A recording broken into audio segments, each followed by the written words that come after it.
La Côte d'Ivoire, espérant terre d'hospitalité, reçoit l'Afrique. Ah oui, la Côte d'Ivoire est connue pour être 3 fois championne d'Afrique en fait. Mais c'est pas de ça qu'on est venu parler, c'était juste un petit rappel.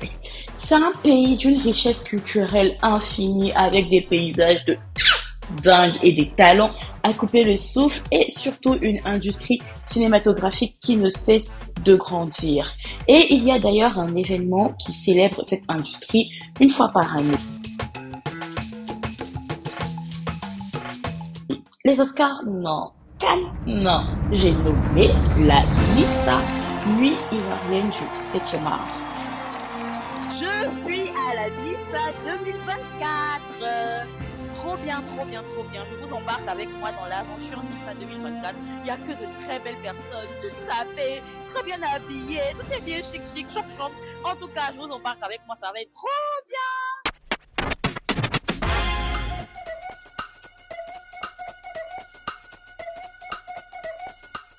Si vous ne connaissez pas encore la Nissa, laissez-moi vous dire que c'est la cérémonie incontournable du cinéma ivoirien organisée par la CEPACI. C'est un moment de célébration où l'on honore les talents, les producteurs, les réalisateurs, les diffuseurs qui ont marqué toute l'année. Avant de commencer, les organisateurs ont tenu à rendre un vibrant hommage, un touchant et vibrant hommage à Stéphane Zabavi qui nous a quittés la veille de l'événement. C'est une perte incroyable pour notre industrie.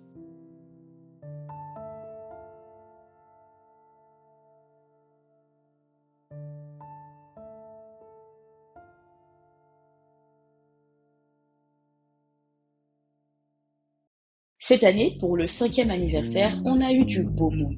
En dehors de la présence remarquée, remarquable et même habituelle de Madame la ministre de la Culture et de la Francophonie, Madame Françoise Remarque, il y a eu la présence très appréciée de Madame Jessica Delispa, ambassadrice des États-Unis en Côte d'Ivoire, de Monsieur Siandou Fofana, ministre du Tourisme et des Loisirs de Côte d'Ivoire. On a aussi eu des invités de qualité, Madame Muriel Blanche et Madame Aïssa Maïga. Pour cette édition, 23 distinctions ont été faites.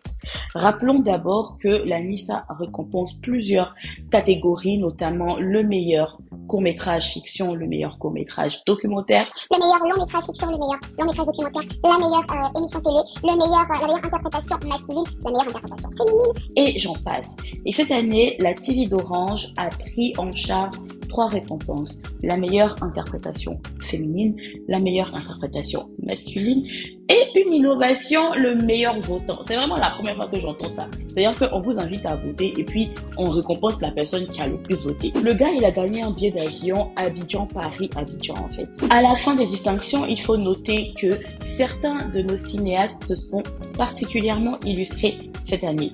Monsieur Franck Veilly a raflé plusieurs prix. Il a d'abord, à titre personnel, eu le prix du meilleur réalisateur pour la série Télébuzz.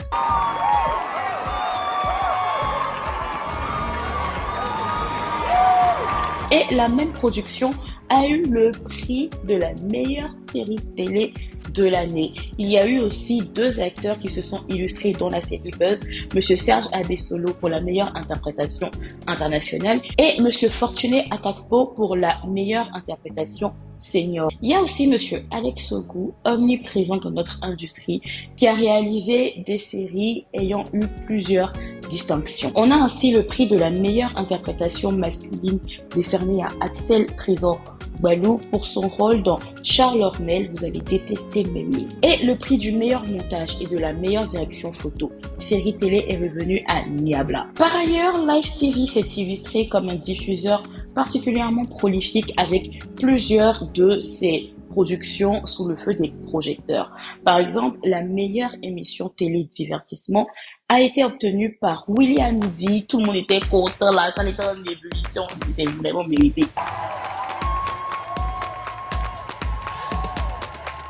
La meilleure révélation, c'était Miss Kazik Nguessan pour son rôle dans Fouteuse de troupe et d'ailleurs, cette même série a obtenu le prix spécial du public.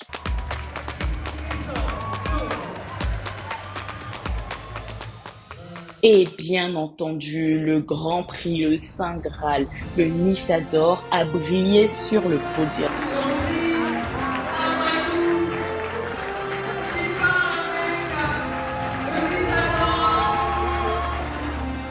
Il s'agit de Monsieur Landry Agbadou pour sa production Gla. Ce film avait d'ailleurs remporté plusieurs autres prix, notamment celui du meilleur montage long métrage fiction et de la meilleure direction photo long métrage fiction. Cette soirée a été pleine de sacs, de glamour, de chic, de strass, de paillettes. Mais la Nissa, ce n'est pas que ça, c'est une plateforme qui permet aux professionnels du milieu de se professionnaliser davantage. C'est dans ce cadre-là qu'il y a eu les Nissa Formations quelques jours avant la Nissa. C'est une occasion pour les jeunes talents de se faire connaître, de rencontrer du beau monde. C'est une opportunité pour les diffuseurs et les producteurs de rencontrer des nouveaux talents, d'avoir des idées fraîches, de connaître encore plus de personnes et d'asseoir un peu plus leur influence. Et pour le public, c'est l'occasion de vivre un moment magique. C'était vraiment très intéressant. C'est vraiment important d'avoir ce genre d'initiative parce que le métier qu'on fait là, c'est un métier qui peut être quand même assez ingrat, c'est fatigant, tu te dépenses, etc. Donc c'est vraiment très bien qu'il y ait des distinctions comme ça, des choses pour reconnaître le travail des gens. Et il y avait de l'émotion, les gens ont pleuré, les gens ont fait des dédicaces à leurs femmes, à leurs épouses, à leurs époux, vous voyez. Et à la fin de la journée, en fait, c'était très bien. Restez connectés et j'ai hâte de voir ce que la CEPACI nous réserve pour l'année prochaine. Bisous!